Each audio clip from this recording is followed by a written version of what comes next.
자, 기도하겠습니다. 언제나 저희를 생명길로 빛의 길로 인도하시는 우리 아버지 하나님 감사합니다.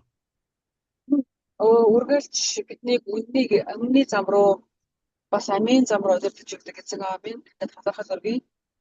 하나님의 가르치심을 생활 가운데 적용하는 것이 저희의 복이 될 줄 믿습니다. Эзэн минь таны үгийн дагуу таны заасан зүйлсүүдийг бид нар амьдрал дээр хэрэгжүүлэх нь энэ чихэн ерөөлийн зам гэж итгэж байна. 공부를 위한 공부가 아니라 저희 변화를 위한 공부가 되게 하여 주시고 Эзэн биднийг хийх ёстой сэтгэлээр хийдэг хичээл биш харин таныг хүсээд хийдэг хичээл болгож өгөөч. 배운 것이 지식으로 이론으로만 머물러 있지 않고 생활에 적용되는 생활의 지식이 되게 하여 주시옵소서. Эзэн минь бидний сурч байгаа зүйлсүүд зөвхөн толгой мэдлэг болоод үлдэлгүй харин амьдрал дээр үр жимс болох ураг хат аюулж өгчээ. 하나님께서 기뻐하시는 일꾼으로 준비되게 하여 주시고 하나님께서 원하시는 만큼 원하시는 대로 쓰임 받게 하여 주시옵소서. Эзэн минь таны хүсэж байгаа таны хүсэмж таныг баярлуулдаг таны хүмүүсээр та биднийг өдөр бүр өсгөж өгөөч.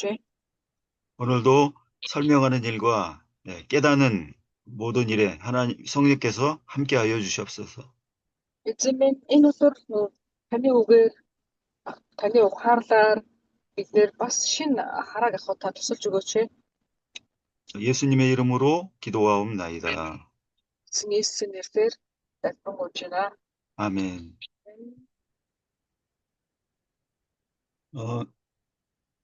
지금 우리가 배우고 있는 내용은 2장에 다윗이 마지막으로 남긴 유언의 말씀입니다. За одоо хэдүүлээ нэгдүгээр хаадын 2-р бүлэг дээр явж байгаа тийм ээ. Тэгээд одоо үзэж байгаа агуулга маань болохоор Давид хаан хүүдээ захиас өгж байгаа ийм агуулга дээр явж байна. 그러니까 솔로몬이 앞으로 어떻게 통치해야 할지를 가르치시는 말씀이죠. Өөрөөр хэлэх юм бол Соломоныг тэ цаашаа хаанчлаа хэрхэн одоо удирдах вэ? Хэрхэн авч явах вэ гэдэг захиас гэсэн үг шүү дээ тийм ээ. 이 말씀을 보고 듣는 우리는 왕이 된다는 보장도 없기 때문에 관계가 없는 말씀일까요? Тэгээ хэдүүлээ ингэж боддог. Энэ бол нөгөө нэг хин юу Давид хаан Соломон хаан өгж байгаа үгтэй гэж холбоотой байдаг. Одоо бид нар ямар өөртөө хаан болсон биш. Биднэрт бол хамаагүй дээ гэж бодчих гээд байдаг. 우리가 국가를 통치하는 자리에는 올라가지 않는다 할지라도 우리는 통치권을 얻어야 될 사람들입니다. Гэхдээ бидний хувьд болохоор хэдүүлээ юу улс төрийн одоо тэргүүн болоод ч юм уу те улсаа удирдах ч юм уу ийм их байр суурь бишэл болчихсондээ бид нэр одоо удирдах байр суурин дээр хариуцлага хүлээх байр суурин дээр байгаа хүмүүс мөн юм. 통치자의 자격을 만들어가고 그 만들어진 자격을 가지고 통치를 할 사람들인 거예요.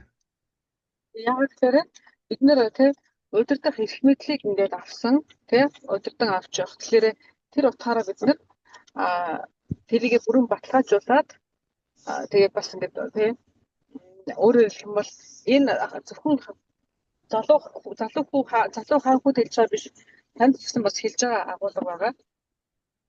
복음 전하는 일을 지식으로만 전하는 것이 아니라 신앙 인격을 가지고 복음 전하는 자가 되어야 됩니다. Тэгэхээр хаан мэдлэг дамжуулсан гэдэг нь зүгээр нэг толгой мэдлэгээр дамжуулахыг хэлдэггүй. Тэндээд нэгдүгээр дамжуулах эрх мэдэл гэж байх ёстой. Тэгээ тусгай юм эрхийг авч иж дамжуулдаг.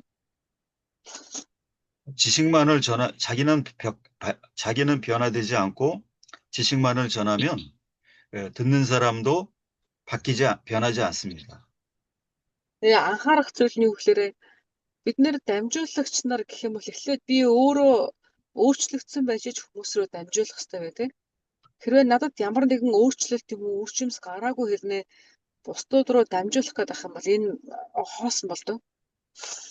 그러나 변화된 인격을 가지고 말씀을 전하면 듣는 자의 마음이 바뀝니다. Харин өөрчлөгдсөн хүний байр сууриас тэгээ үржим сургуулсан суурьнаас дамжуулалт хийхэд сонсшоо хүн ч гэсэндээ өөрчлөгддөг. 그 이유는 하나님께서 변화된 심령, 그래 자기 성품을 닮은 사람 안에서 그 일을 변화시키는 일을 하시기 때문입니다. Яагаад тэгж байгаа гэхээр бурхан өөрчлөгдсөн хүнээр дамжуулаад өөрчлөлтүүдийг тунхаглахыг хүсдэг. 그러니까 우리 특별히 하나님의 말씀을 배우는 우리는 지식만 잘 알고 있다고 뭐가 될 걸로 생각하는 것은 그건 착각이에요. Тийм болохоор бид нэр бурханы үгийг дамжуулж байгаа хүмүүсийн хувьд за би сурах юмаа сурцсан одоо би дамжуулна гэдэг ч юм уу те энэн дээр төвлөрөөд иж юусоо болохгүй. 아니, 저 도착했어요. 예, 예, 예. 잠깐 차에서 나와가지고 예, 예. 실내 사무실 들어가도록 할게요. 예, 그럼 좀 기다릴게요. 예, 고맙습니다, 목사님. 예, За 예. би нөгөө хүрээд ирсэн болохоор нэг 2 минут тэгээс совсрог орчих юм хаа.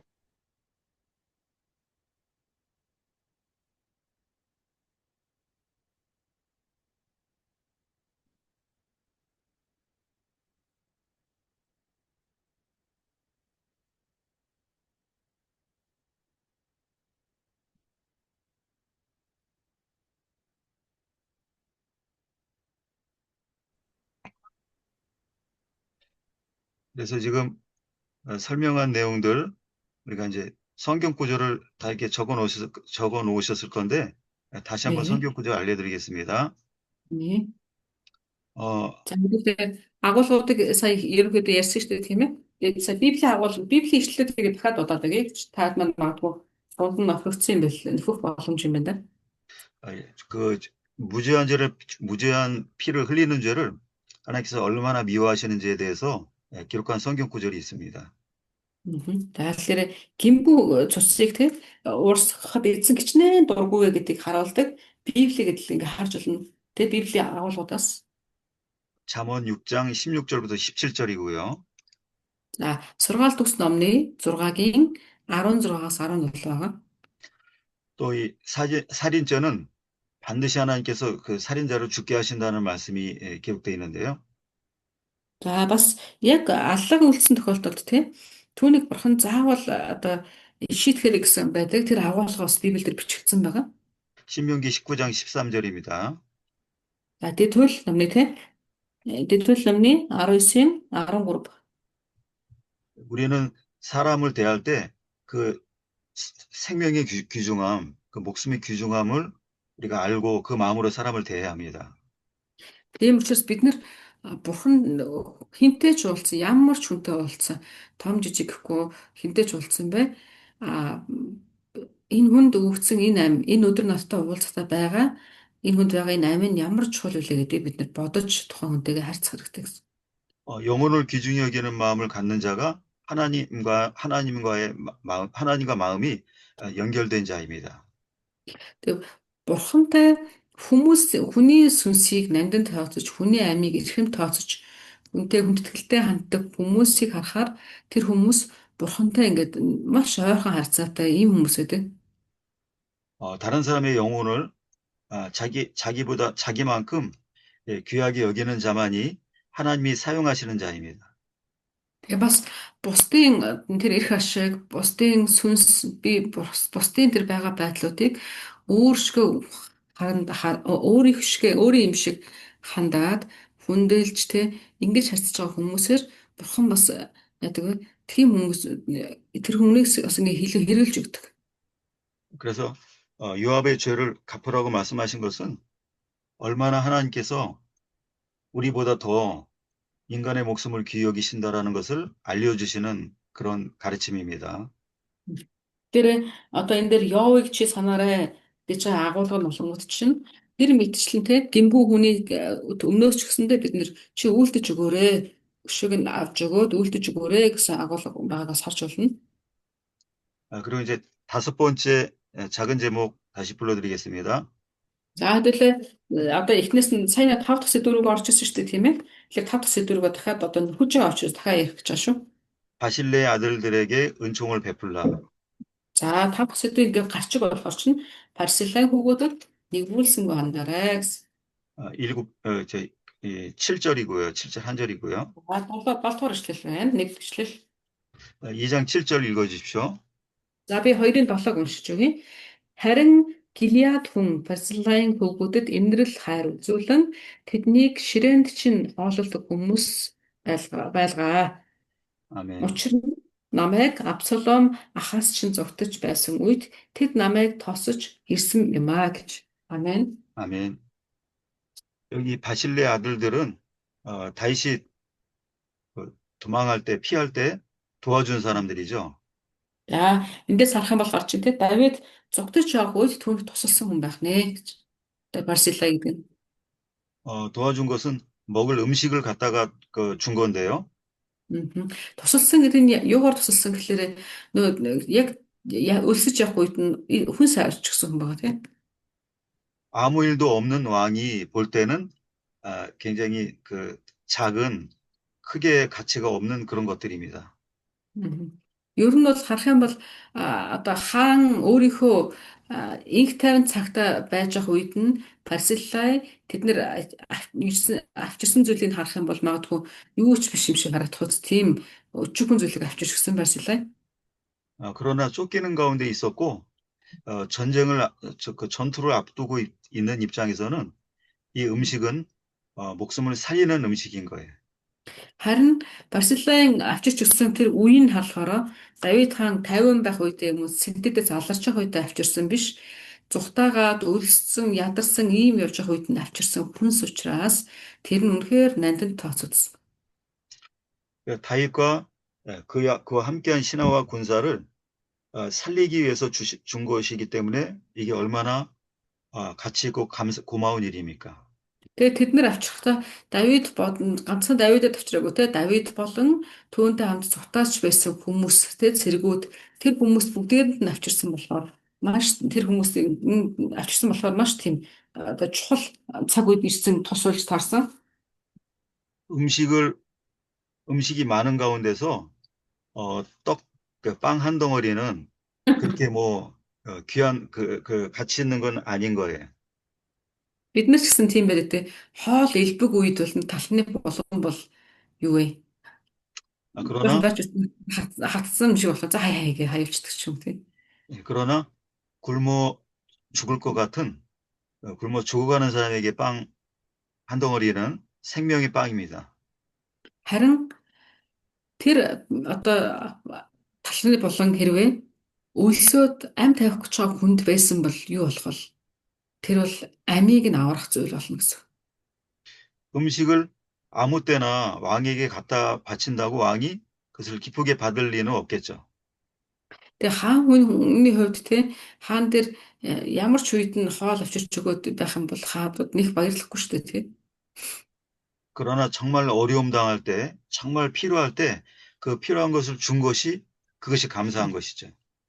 Харин яадаг гэхээр эсрэгээр нь яг ямар ч хүнд байсан гэсэн яг нөө манай Монголын зөв шүү дээ тэнхлүү явахад тэмээгээр биш харин твдэж явахт нь твнэр тусал гэдэг шиг.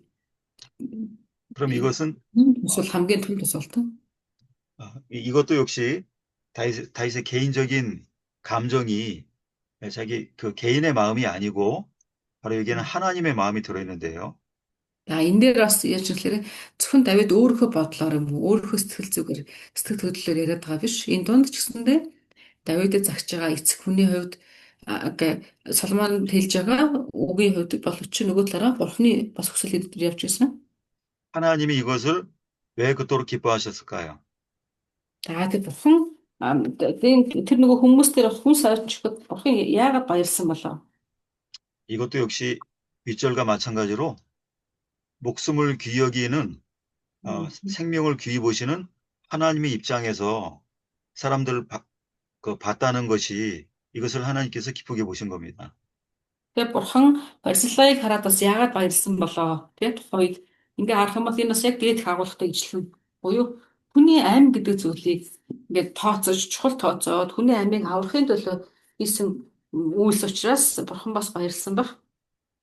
다른 사람에게 관심을 가지고 그가 어떤 어려움을 겪는지를 잘 살펴보는 것이 이것이 경건이고요. Тэгээ бид нар ч гэсэн бас бусдтай харилцаатай яадаг гэхлээр бусдын нөхцөл байдлыг хараад тэр хүн ямар хэцүү байдал байна уу тэрийг харж байгаа туслах нь бас бидний одоо бас нэг анхаарах хэрэгтэй зүйл байгаа. 그 사람이 필요치 않은 걸 갖다 주어 놓고 고마우기를 바라기보다는 정말 그 필요한 것을 필요한 때 줄 수 있는 자가 사랑의 마음을 가진 자입니다. Тэгээ бид нар бас өгөхдөө тий надад баярлаарай, дараа намайг санаарай, туцаарай гэдэг сэтгэлээр биш тий. Миний хандлага тэр хүнд тусалчих юмсан, амийг аварчих юмсан, миний өгчөө зүйл жоохон тус болоосой, энэ хэсэгт нь жоохон хэрэгцээ олчоосой гэдэг ч юм уу тий. Ийм хандлагаар өгөх нь бас их чухал. 그래서 사람들은 금식을 열심히 하면 하나님께서 그것을 자기를 기쁘게 보실 걸로 생각하는 사람이 있을 겁니다. Тэгээ зарим хүмүүс бас тэгдэг. Нөгөө нэг би мацаг бариад байх юм бол бурхан надад таалагдах хаа гэж боддог хүмүүс бас байдаг юм. 이스라엘 사람들도 금식을 열심히 해서 하나님께서 자기를 좋게 보실 걸로 생각하는 사람들이 많았습니다. Тухайн үед бас Израиль тийм зүйл байсан гэнэ нөгөө нэг чи одоо юг мацаг барих мацаг сайн байр. Тэгвэл бурхан чамаа сонсно. Гэсэн ийм агуулга байсан.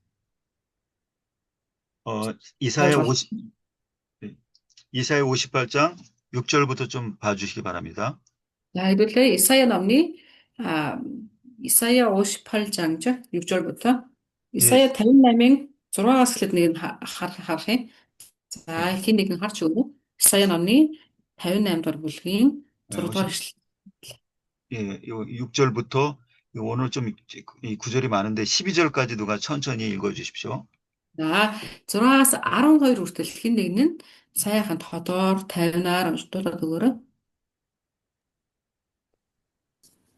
За 58-ын 6-аас 12.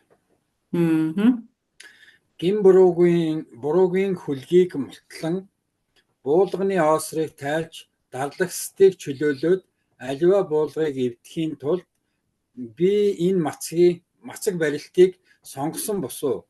Өлсгөл нэгэнтээ далхаа хуваан хөөгдөж тугдсан ядуусыг гэртээ авчрах нь босуу. Нүцгэн нэгнийг хараад ховцлож цусан төрлөөсөө нуугдахгүй байхын тулд босоо. Тэгвэл гэрэл чинь өөрийн гигээс шиг цацарч эдгэрэлт чинь өтөр төргөн өсөж зөвхт байдал чинь чиний өмнө явах бөгөөд эзний алдар чиний арын хамгаалалт болно. Тэгэхэд чамайг дуутахад эзэн хариулж чамайг хашгирахад тэр би энд байна гэж айлтна. Хэрв та нар дундаас буулгыг зайлуулж хуруугаараа жичлэхээ зөвхт муу яриагаа болвол өлсөгчдөд өөрийгөө өгч зовгсдын сэтгэлийг цатгавал гэрэл чинь харанхуйд мандаж бүрхэг бүүдгэр чинь өд дунд мэт байх болно. Эзэн чамайг ямагт удирдан ган галчхийн үед сэтгэлийг чинь хангалуун болгож ясыг чинь тэнхрүүлнэ. Чи усалсан цэцэг мэт ширгэшгүй устай урсгал мэт байх болно. Танахаас эрт цагийн балгасуудыг дахин сэргээж олон үеийн суурьуудыг босгоно. Чамайг цөмөрхийг сэргээн босгогч оршин суух гудамжийг засагч гэж нэрлэнэ. 아멘. 아멘. 받들어. 이렇게 긴 구절을 읽게 한 것은 하나님께서 얼마나 다른 사람 도와주는 일을 기쁘게 보시는지를 우리가 알기 위해서 이렇게 많은 구절을 읽은 겁니다. За хэдүүлээ энэ ингээд бүр 6 ишлэгийг уншиж байгаа. Энэ агуулга чи юм баг өнөөдрийн агуулга тэр чигээр явж байгаа юм шүү дээ, бурхан энэ мэдчлэн хүнд хэрхэн туслах, хүнд тусалж байгаа тусын энэ сэтгэлд ямар одоо нандин байдна гэж тооцдог вэ гэдгийг эндээс хэлээ харж болох байгаа юм тий. 우리가 말씀을 듣고 우리가 예배 참석하는 것을 하나님이 기쁘게 보시기는 하십니다. Тэгээ мэдээж хэрэг бид эзний үгтэй ойр байж тэгээ хүндэтгэл өргөж эзнийхээ өмнө гарч ирж байгаа энэ байдлуудад бурхан баярлна. 그러나 그보다 더 기뻐하시는 것은 받은 말씀을 가지고 사랑의 마음으로 이웃을 도와주는 것을 하나님은 이와 같이 우리가 읽은 성경 같이 기쁘게 보신다는 거죠. За гэхдээ харах юм бол яаж юм гэхээр гэхдээ тэрнээс дэрэн дээр нэмэгдээд те бусдыг харахтаа бид нар хэрхэн харах вэ гэдэг дээр бурхан энэ баярлнэ гэдгийг харж байна те хэвлээ. 그런데 바실레의 아들들이 그러니까 바르실레가 도와주는 그 상대는 다윗과 그의 신하들 사람들입니다. За гэхдээ харах юм бол Барсилай болохоор чинь Барсилай 주차장 목사님 바실라에 대해서 말씀하신 건가요? 바실라가 도와준 사람들은 왕과 신하들이라는 뜻인가요? 예, 아들들 예, 아들 사람이란 예, 음, 아들들을 은혜를 베풀어 달라는 거죠, 목사님. 그러니까 도와준 그 상대 대상은 그저 예, 사람들이라는 거죠. 사람들, 인간들. 해. 예, 네. 거기까지만 일단 말씀드리죠. Мгм. За тэгээ тухайд харах юм бол ингэсэн чинь Барселай тухайд хэнд тусалсан бэ зүгээр хүмүүст тусалсан тий. Зүгээр яг нэг ядарч байгаа хаа гэдэг Давид болон түүний хүмүүст тусалсан. 그런데 이것을 기뻐하시고 그들에게 보답하라고 말씀하게 하신 분은 하나님이십니다. Гэхдээ өнөөдөр харин тэр бол аль хэдийн өнгөрсөн. Харин өнөөдөр Давидаар дамжуулаад Соломонд хэлж байгаа энэ нэгэн бол хүн биш бурхан хэлж байгаа гэсэн. Тусалж өгөөрэй. 하나님께서 그렇게 하시는 이유가 있습니다. За тэгээ бурхан ингэж байгаа шалтгаан бас байгаа. 하나님이 사랑하시는 사람을 사랑하는 것이 바로 하나님을 사랑하는 것입니다. Мгм. Бурхны хайртай тэгээ бурхны хайрладаг тэр хүмүүсийг бид нар ч гэсэн бас хайрлаж бид нар ч бас тэр хүмүүст ингээд тэгээ тус хүргэх нь энэ бас бурхан тусалж байгаа хэрэг болдог. 마태복음 25장에 그 양과 염소의 그 양쪽에 놓고 심판하신 일이 있죠. Матай номын хэдүүлээ 25 дахь бүлгийг харах юм бол тэн дээр юу болохоор бурхан шийтгэхдээ хойндууд болон ямаадуудыг салгана гэсэн шийтгэл тийм агуулга байдаг. 거기에 우편에 있는 양들에게 Мгм. 너희가 나에게 필요한 것을 주었고 나를 도와주었다라고 말씀하셨어요. За тэгээд тэр үед бас шийтгэлийн тэр агуулгыг унших юм бол баруун гар талд нь байсан хондуудад бурхан юу гэсэн гэхээр чи намайг яг хэцүү байх үед нь тэг чухал зүйлүүдийг өссөн цангаж явах үед нь уулгаж өгсөн гэх мэтчлэн гарч байгаа. 그러니까 그 사람들이 우리가 언제 주님께 그런 일을 했습니까라고 물어봤죠. За тэр үед нь одоо юу гэсэн гэхээр нөгөөд чинь бид хизээ танд тэгсэн блэ та биднэрд одоо тий бид таныг хараагүй шүү дээ гэж ингэж хэлсэн. 그때 여기 있는 그 형제 중 지극히 작은 자 하나에게 한 것이 곧 나에게 한 것이다. 그렇게 말씀하셨어요. За тэгсэн чи харин юу гэж хариулсан гэхээр чиний эргэн тойронд байгаа ах дүүс чинь тий ах дүүс дундаас хамгийн сул дорой нэгэнд чи одоо тэгж нэгүүлсэнгүй хандах нь нададаас нэгүүлсэнгүй хандж байгаа тий ижил юм аа гэж хэлчихсэн. 우리는 하나님께 사랑을 받는 것을 사람을 통해서 하나님의 사랑을 느끼고 받습니다. Хэдүүлээ тэгэхээр хүмүүсээс авж байгаа тэр тусламж хайр гэдэг зүйлийг ингээ авах үед яг тийм бурхнаас авч байгаасан мэдрэмж ингээ ирдэг тий мэдрэмж талархал ир тий 부모님을 통해서 또 나를 도와준 사람을 통해서 우리는 하나님의 사랑을 받은 거예요. Тэгээ бид нэр яадаг гэхээр эзэн биднэр лөө өөрийнхөө хүмүүсээр тий эсвэл туслагч шинэ нэр дамжуулаад өөрийнхөө хайрыг бас биднэр лөө илгээж өгдөг гэсэн. 우리가 받은 사랑을 또다시 누구에게인가 나눠주면 그 보답을 하나님이 그 사랑을 보답을 받으시는 거예요. Тэгээ бас бид нэр яах вэ гэхээр та авсан тэр эзнээс авсан тэр дулаахан хайраа энэ өдөр магадгүй өөр нэг хүнд дамжуулж өгөөд тий тэр хүн ч гэсэн бас тэр дулааныг мэдрээд хайрыг мэдрээсэй гэдгээр бурхны хүсэлээс ингэ ирчээд. 요한복음 글자가 안 보이는데 요한복음 13장 24절 보시면은요. Иохан 13-ийн 24-ыг харах юм бол юу нэлээрэ? 거기에 내가 너희를 사랑한 것 같이 너희도 나를 사랑하라 그렇게 말씀하셨는데요. Энэ дээр ямар агуулга нэлээрэ? Би та нарыг хайрлсан. Тэгээ яг энэ шиг та нар ч гэсэн би энэ хайрлаарэ гэсэн агуулга. 하나님이 우리를 사랑하셨으면 우리는 하나님을 사랑해야지 왜 사람을 사랑합니까? Та ингэ бодвол Бурхан биднийг эхлээ хайрлсан. Тэрнээс ч хүн намайг хайрлсан биш үү тэгэхээр тэгэхээр бид нар тэгвэл бурхан буцаагаад хэрхэн энэ бурханд хариуцлагаа одоо хариуг нь барих вэ? Тэ хэрхэн энэ бурханд буцаагаад одоо талархлаа илэрхийлэх вэ гэсэн хэсэг гарч ирж тэ. Тэгж боддоо. 그 이유는 나를 사랑하시는 하나님께서 그 하나님이 다른 사람 안에 계시기 때문이죠. Тэ. За тэгэхээр яагаад бид нар тэгвэл тийш ёстой гэсэн чинь тэр хүний дотор буюу тухайн хүний дотор бүтээгч бурхан бас оршиж байгаа тийм бүтээгч бурханы мамин амьсгал оршиж байгаа учраас юм аа гэсэн. 그래서 야고보서 1장 27절 말씀 적어 놓으시고요. Тэгэхээр тэгвэл одоо та ямарч дараа уншаарай. Яаков номны 1:27-ыг харж байна. 하나님께서 옳게 보시는 그 경고는 어려운 자를 어려운 이웃을 그 어려움 가운데 돌봐주는 것이 이 경건한 하나님 보시 경건한 경건한 것들 가운데 한 가지입니다. За тэгээ бид нэр бусдыг харахтаа ялангуяа хэцүү асуудлаас нь үүрэлцэж өгөх тэг заалмайг нь үүрэлцэж өгөх. За бас харилцан туслалцах одоо дулаахан хайраа мэдрүүлэх илгээх энэ бүх зүйл нь юу гэхээр хүмүүсүүд рүү хандсан хүмүүст байгаа сайж хүсдэг бурхны хүслүүдийн нэг байгаа гэж. 그다음에 이제 6번째 그 작은 제목입니다. За хэдлээ арах бол 6 дахь дөрөв орж байна.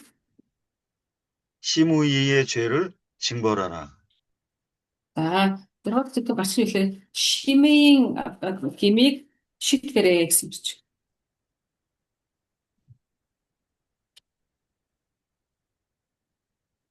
8절부터 9절까지입니다. За 8-9 эшлэл байгаа. 2장 8절부터 9절까지 읽어 주십시오. За би нэгдүгээр хаад 2-ын 8-9 эшлэлийг унших чинь. Харагтун Бахуримаас гаралтай Биньямин хүн Герагийн хүү Шимей чамтай хамт байна. Намайг Маханаим руу явдаг өдөр тэр намайг мув мухай хараалаар хараасан билээ. Гэвч тэрээр Йордан гол дээр над руу ирэх үед нь би түүнд би чамайг ил дээр хороохгүй эзнэр тангаралсан юм аа. Амен. 시므이의 죄는 시므이가 한 행동은 다윗에게 분명히 잘못된 행동이죠. За Шимей хийсэн буруу үйлдэл байсан блэ? Тэр Давид руу хандаад буруу үйлдэл гаргасан тийм ээ. 그러나 다윗은 항상 자기 개인에게 잘못한 거에 대해서는 그걸 미워하거나 원수 갚으려고 하지 않았어요. За гэхдээ Давид болохоор яг өөрт нь хандсан хүмүүсийн тэр энэ одоо сайн анц, энэ сайн дар, энэ одоо муу анц энэ шиг тэрэг гэж юм ерөөсөө биш үү? 하나님의 말씀을 범하고 하나님 앞에 범죄한 거에 대해서 재판하는 위치에서 판결은 내렸지만 자기 개인에게 잘못한 것은 어느 누구도 복수하지 않았어요. Тэр магадгүй өөрт нь тэр буруу хийсэн өөрийн өвтгсөн энэ хүмүүстээр болохоор энэ хүмүүстээр шийтгэл ингээд гэж юм шиг боловч бус бүх хүмүүстээр юусе тэгээв. 자기를 그토록 죽이려고 했던 사울을 미워하지조차 않고 어떤 보복도 하려고 하지 않았습니다. За тэрээр ингээд зөвхөн ингэжсэн нэг бол жишээлх юм бол тэрээр Саул хандсан өөрт нь муу хандсан шүү дээ тий. Бүр хамгийн баг муу хандсан. Гэтэ тэрээр Саулыг Саулыг ингэрэ гэж юусе яриаггүй. 그에게 기름 부음이 있었기 때문에 그것은 하나님께서 하시는 일로 그렇게 믿은 거죠. За яагаад тэгэхээр Саулын үед яасан бэ? Давид юу гэж хэлсэн? Тэр бол угаасаа бурхнаар тослогдсон хүн гэдгийг бас мэдчихсэн учраас түүнийг бурханд нь даатгсан бичих тийм. 자기를 하나님 앞에 합당한 왕으로 만드시기 위한 하나님의 일이라는 것을 다시 알았습니다. Тэгээ өөр бас ямар утгаар гэхээр Давид Саул хаан ингэж байгаа нь тэгэхээр Давид тэгж хөөгцөн нь бүх юмтай холбоотой. Энэ одоо Давидыг хаан болох үйл явц дундаа явж байгаа буюу Бурхны талаар энэ дотор байгаа юм байна гэж Давид бодож ирсэн гэсэн. 그래서 여기 시므이라는 사람이 한 행동도 자기 개인에게 잘못한 것이기 때문에 그걸 원수 갚으려고 하지 않았습니다. За 근데 Шимей агуулгач гэсэндээ өөрт нь бас эвгүй байдалд оруулж исэн ийм хүн шүү дээ тий хараагаад олон хүмүүс нүднээ гэтээ тэглээгээ Давид шууд түүний шийдэх юм гэж бодоогүй. 그리고 자기가 친히 시므이를 죽이지 않겠다고 맹세까지 했죠. За тэгээ тэр юусэн блэ дараад нь би чамайг хил дээр хороохгүй гэд бас Шимейд бүр тангараг өргөсөн тий. 그러나 하나님의 입장에서는 또 다윗과는 다릅니다. За гэхдээ Давидын байр суурь ийм байна. Харин Бурхны хувьд болохоор арай өөр байр суурьтайсан. 다윗은 용서를 했지만 그 죄는 그대로 있었기 때문에 하나님은 그 죄를 보고 계셨던 거예요. Тэгээ Бурхан ичнээн Шимейг уучлаад түүнийг алахгүй гэж ингэ тангараглаад түүнийг өнгөрөөсөн боловч Бурхан харахтай гэсэлээр үгүй ээ түүнийг заавал биш тэрнийг харж Шимейг 그때 그 일 이후로 철저하게 뉘우치고 회개했더라면 시므이에 대한 말씀을 하지 않으셨을 겁니다. За тэгэхээр магадгүй тэр Шимей тухайд буруу гарсан байж алдаа гарсан байж магадгүй. Гэтэ алдаага ухаарсан байсан бол Давид өнөөдөр тэр Шимейн талаар тусгаал ингэ захгүй байсан ч гэж магадгүй. 그 죄를 뉘우치지 않고 철저히 끊어버리지 않으니까 그 갖고 있는 죄에 대한 벌을 하나님이 하시겠다라는 선고를 지금 다윗을 통해 하신 겁니다. За тэгээ ясалээ тухайн үед тэрээр зүгээр өнгөрсөн юм шиг боловч Бурхан бүх хийсэн агуулгуудыг нь хадгалаад буюу хариуг нь өгөхгүй хүлээж байгаамаа гэдэг хэлчихсэн. 그러면 시므이의 죄가 도대체 하나님의 말씀에서 그게 무슨 죄인지 우리가 그거 알아야 되지 않겠습니까? Тэгэхээр хэдүүлээ одоо Шимейгийн үйлчлүүдээр дамжуулаад явах гэхээр Шимейгийн эзний өмнө ямар гэмиг үйлдсэн юм болоо гэдэг бодож үзээд бас хайж үзцгээе. 출애굽기 22장 28절 누가 좀 읽어주십시오. За манайхаас Гитлэл номны 22-ийн 28-ыг нэг уншиж байна.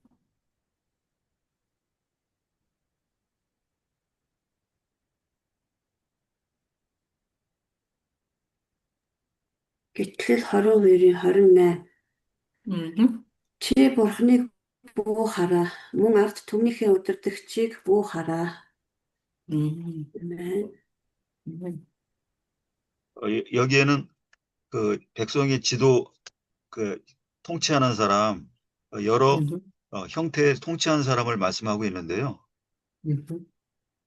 За энэ дээр болохоор харах юм бол альва нэгэн зүйлийг удирдлагын байр суурин дээр байгаа хүний талаар хэлж байна тийм ээ. Хаан гэдэг нь 백성을 통치하는 어떤 사람도 그 말로 저주하면 안 된다고 하셨다고 하면 가장 높은 통치자인 왕에게는 이건 그 분명히 지켜야 될 문제인 거죠. энэ дээр болохоор зөвхөн хааныг одоо тэгвэл ингэнэ гэсэн юм байхгүй одоо тэгэхээр өөрөөр хэлбэл хэрвээ магадгүй одоо хин Шимей зүгээр замдаа явж ирсэн шал өөр байр суурьтай хүмүүсийг магадгүй нөгөө тэднийг хараасан бол яах вэ те гэтэл тэр бол хааныг ингэ хараасан 또 레위기 24장 15절부터 16절 적어 놓으시고요. За бас манайха Левит номны 24장 15절 16절. 예. 그건 적어만 놓으시고요. 예. За манайха Левит номны 24-ийн 15 16 түрдээ тэмдэглээд байгаарай. 그 구절은 하나님 여호와의 이름을 회방하면 거기에 대해서 함부로 대적하여 말하면 반드시 그는 죽는다고 말씀하셨어요. Энэ дээр харах юм бол те хааныхаа нэрийг те янд лалбазал ашиглах юм бол заавал өгсөй гэсэн юм агуулга байгаа. 그런데 그 죄를 왕을 저주하는 것도 똑같이 그 죄를 적용시키는 것을 우리가 볼 수 있습니다. Тэгээ энэ тэрээр бодохтой бол нь харахтаа хааныг биш те зүгээр хүнийг ингэж хэлсэн гэж бодож магадгүй. Гэхдээ харах юм бол хүнийг харах нь хаадыг хараж байгаа ижилхэн гэсэн. 예를 들어서 아합 왕이 나봇을 죽게 한 일이 있지 않습니까? За жишээлбэл хэвлэлээ харахад түүхэн дээр Ахаб хаан Наботыг алчдаг тийм. 무슨 일로 그러니까 무슨 죄를 덮어 씌워서 죽였냐면 무슨 죄를 덮어 씌웠냐면은 하나님과 왕을 저주했다라는 죄를 덮어 씌운 거죠. За тэгэхээр Ахаб хаан түүний талбайг авахд бол хором хэрэгэлдэг шүү дээ. Муу арга хэрэглээ түүнийг алж иж авдаг тийм. Тэгээд алахдаа ямар арга сэтвчилсэн гэхээр тэр бол Бурхныг болон хааныг хараасан гэдэг ийм агуул авч. 그래서 하나님을 대하는 마음과 왕을 대하는 마음이 완전히 같아야 할 것을 성경은 말씀하고 계셔요. Нэг үгээр яаж хэлэх Библи болохоор бид нэр зөвхөн Бурхандаа хүндэтгэлтэй хандаж Бурхныг хүндэлж тийм ингэх боловч нөгөө л тарах бол Бурхан болон хааныг ч гэсэндээ хаандаа харилцаа гэсэндээ бид нар онцгой анхаарах хэрэгтэй гэж хэлж байна. 그러니까 하나님과 왕이라고 하는 하나님과 왕을 같이 붙여서 기록해 놓은 구절들이 굉장히 많습니다. За тэгээ Библиэс энэ талаар хаяа гэх юм бол Бурхан болон албатруудыг хооронд нь холбоотой тэгэд ингэж гэсэн юм агуулгад Библийн маш олон төрөлтөр байна. 그 이유는 하나님이 왕이시고 왕은 하나님을 대리해서 통치하기 때문에 왕을 대할 때는 하나님을 대하듯이 대해야 된다는 걸 말씀하는 것입니다. За тэгэхээр энэний агуулга болохоор чинь тийм Бурхан өөрөө юу газар дээр хүнийг одоо бүтээсэн шүү дээ тийм ээ. Тэгэхээр Бурхан өөрөө хаадыг бүтээдэг. Бид нар хаадтай хэрхэн харьцах нь цаанаа хүний бүтээгчтэй буюу Бурхантай харьцаж байгаатай ижилхэн гэдэг хэлж байна. 그러니까 그걸 다윗은 알았기 때문에 사울에 대해서 감정을 갖거나 반항심을 갖지 않았다는 겁니다. За тэгээд эндээс хараад яаж юм гэхээр хин одоо Давид тийм ээ хүүдээ загч өгч байгаа тийм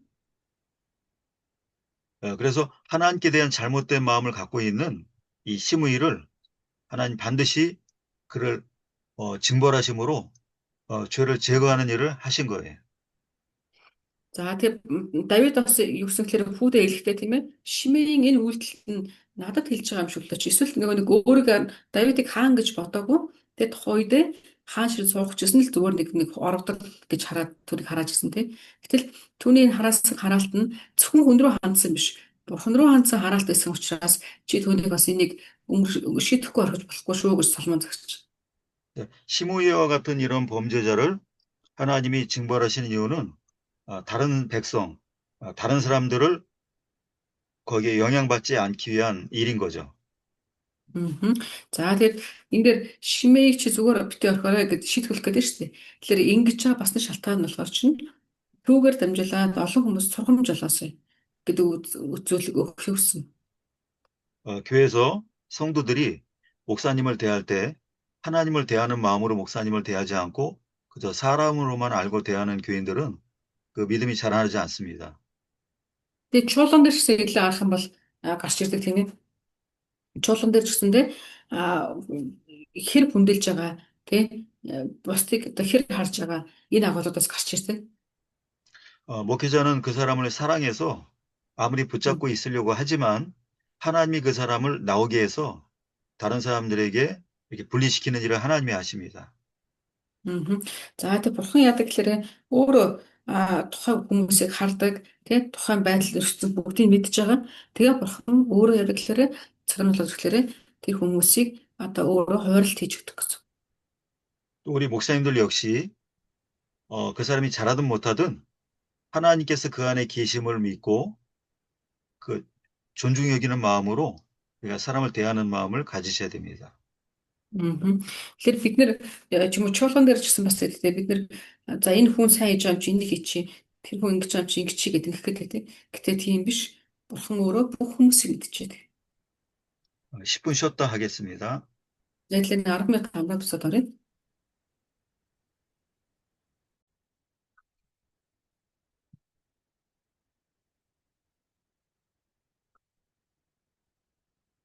어, 선한 일을 한 자를 상을 주고 악한 일을 행한 자에게 벌을 주는 것은 왕이 반드시 해야 할 일입니다.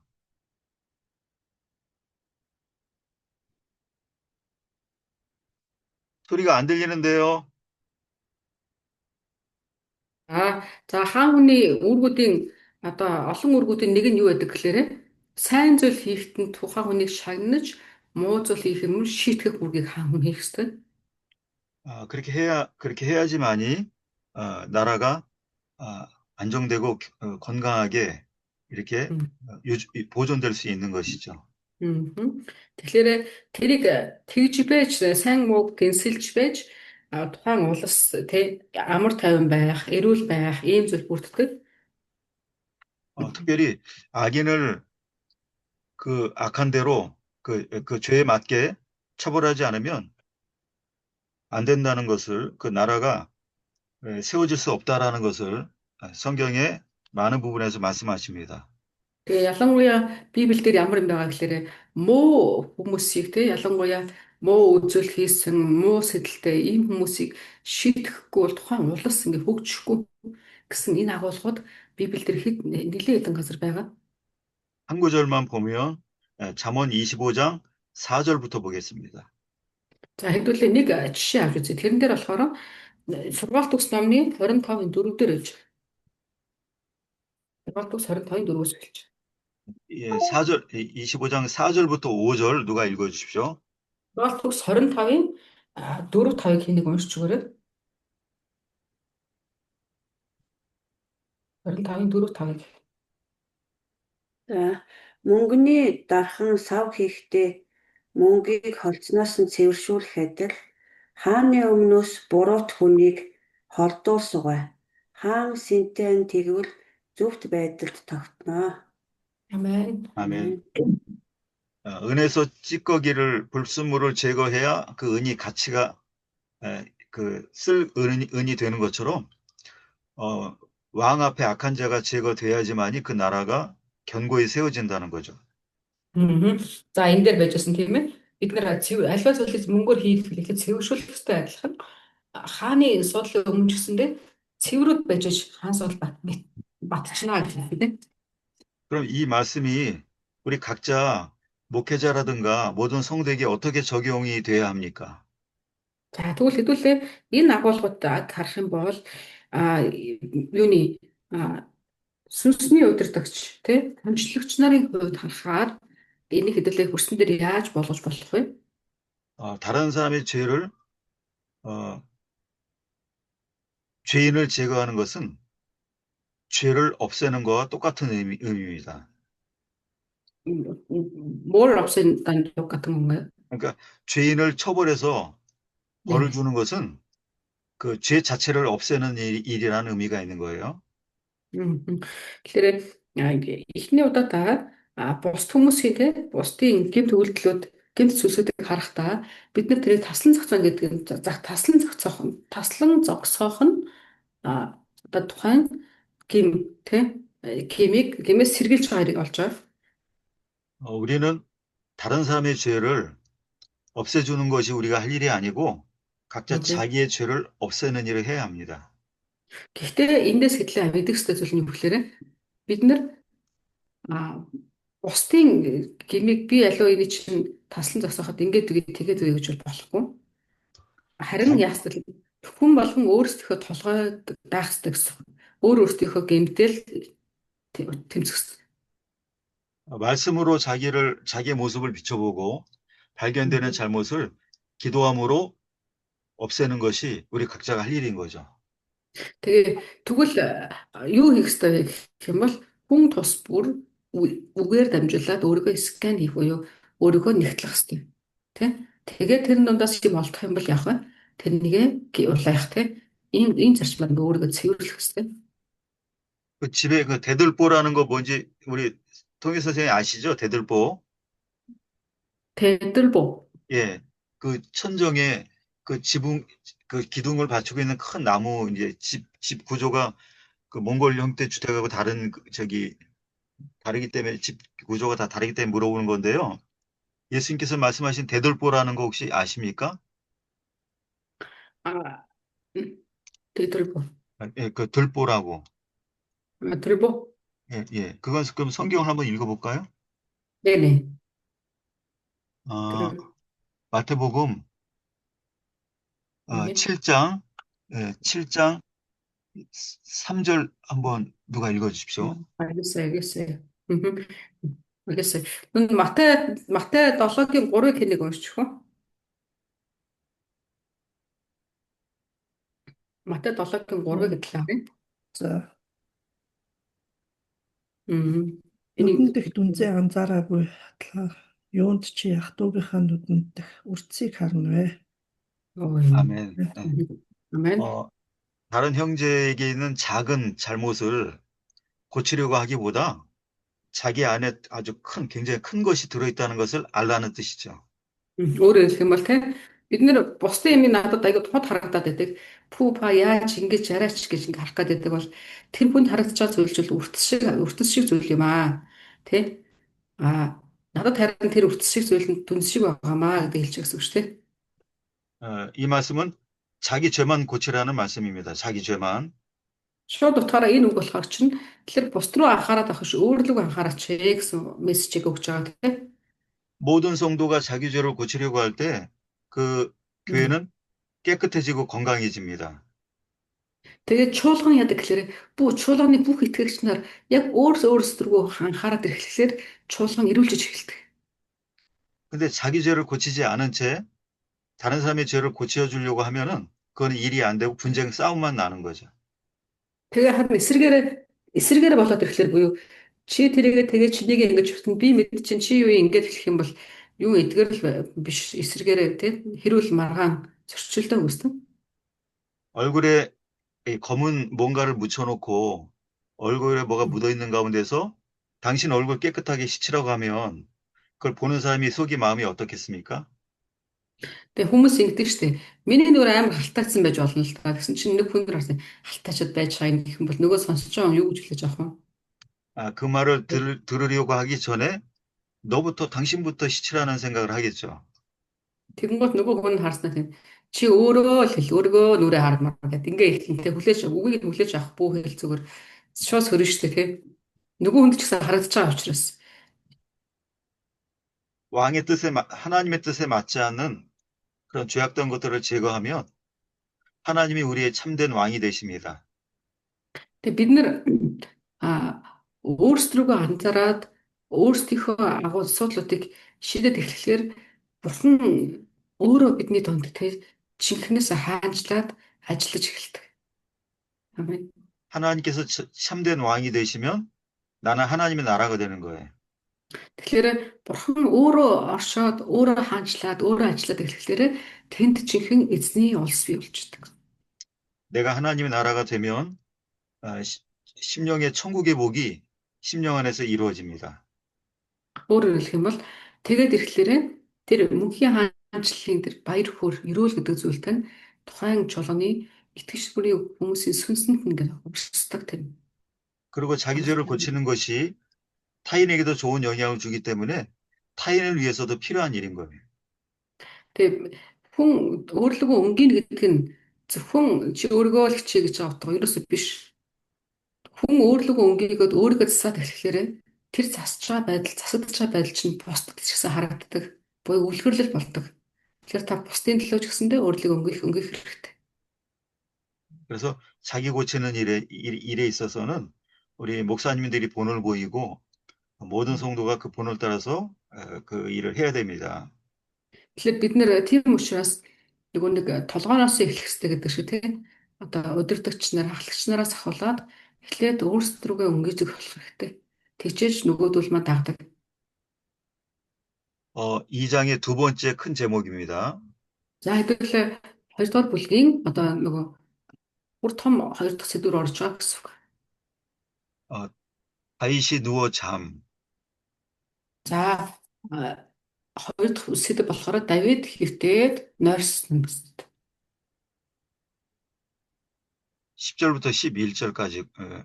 За хэдл харах юм бол 2-ын 10, 11 дэх эшлэл байгаа. 이거는 또 두 개의 내용으로 나눠지는데요. За хэдүүлээ энэ хоёрдугаар энэ сэдвийг ч гэсэндээ дотор нь бас дэд сэдвүүдэд хувааж болно. Хоёр жижиг дэд сэдв болгоод үзье. 먼저 첫 번째는 작은 1번. Мгм. 작은 1번. 아버지들과 함께 누워 잠. Мгм. За хоёрын нэг сэдв боёо жижиг сэдв те. Нэгэд болохоор эцгүүтэйгээ хамт хэвтэн нойрсон гэж. 10절입니다. 10-р эшлэл. 10절 읽어주십시오. 2장 За 10절. би 10-р эшлэл уншиж байна. Тэгэд Давид эцэг өвгдийнхөө хамт нойрсон бөгөөд Давидын хотод тавигдсан билээ. 아멘. 여기에 Амен. 다윗이 이제 결국 죽은 걸 말씀하는 거죠. За энэ одоо шууд утгаар болоод Давид насварсан байна те. 어느 나라 성경이나 같겠지만 죽었다라고 기록돼 있지 않고 여기 누워서 잔다라고 기록돼 있죠. Ер нь Библиэлд хэдүүлээ харах юм бол одоо бидний байнга хэлдэг шиг үгсэн насварсан бурхан болсон зэрэг чи тийм үгээрдээ хэлдэггүй те. Дандаа нойрсох гэдэг үг авч байгаа. 몸은 비록 죽은 것처럼 보이지만 그 영은 죽은 게 아니라 영원한 평안으로 들어간 것입니다.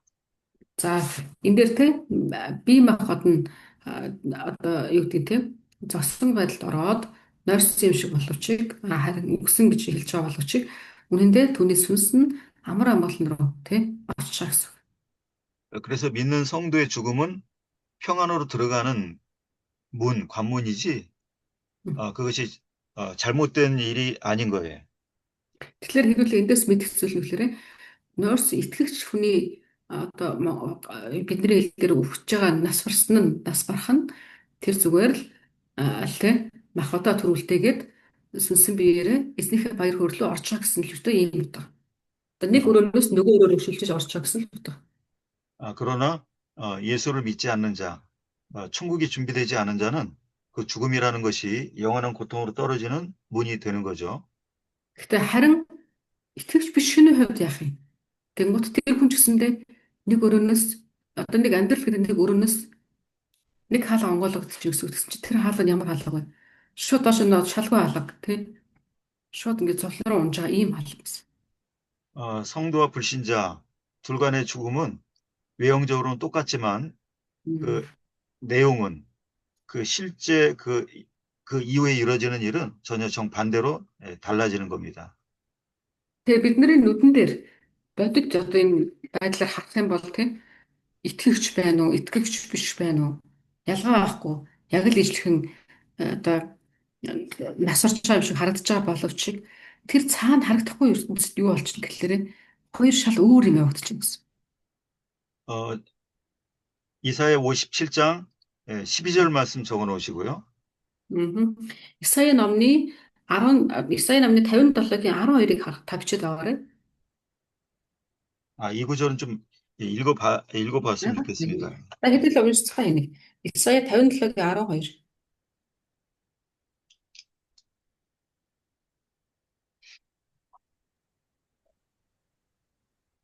Заашгүй. Би чиний зөвхт байдал үлсэх чинь тонхоглоно.